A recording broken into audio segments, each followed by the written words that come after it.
খুশি হয়ে, হারানো জিনিস ফেরত দিলে আল্লাহ রাখে পাশে নিয়ে। লা লা লা, আল্লাহ ভালো, লা লা লা, সত্যরা। সোহেল একটি ছোট্ট গ্রামের মসজিদের মুয়াজ্জিন। দাড়ি, টুপি এবং সাদা পাঞ্জাবি পরা শান্ত স্বভাবের মানুষ। এক সকালে তিনি মসজিদে যাওয়ার প্রস্তুতি নিচ্ছিলেন। ঘর থেকে বের হওয়ার আগে স্ত্রী সালমা তাকে বললেন, আজ বাজারে গেলে সাইমার জন্য ছোট্ট একটা ইসলামিক বই এনো। সোহেল মাথা নেড়ে হাসলেন। এদিকে তাদের 12 বছরের ছেলে ফাহিম স্কুলে যাওয়ার আগে ছোট্ট বোন সাইমাকে দোয়া শেখাচ্ছিল। Say, Allahumma inni sa'aluka al-huda اللهم إني سألك الهدى والتقى والعفف والغنى. والتقى والعفف والغنى।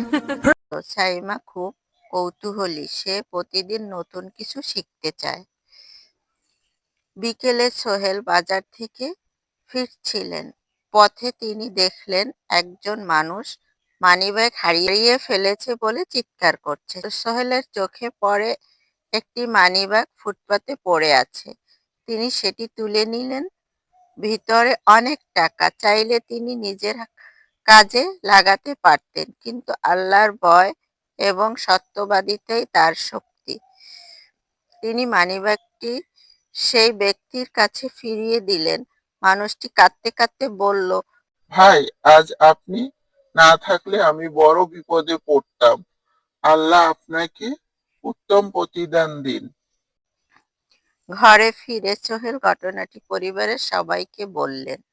Saima উজ্জ্বল চোখে বলল, আব্বু, সত্য কথা বলা আর আমানত ফেরত দেওয়া কি সবসময় এত বরকত আনে? সোহেল তাকে বললেন, হ্যাঁ মা, সত্যবাদিতায় আল্লাহর বিশেষ রহমত থাকে।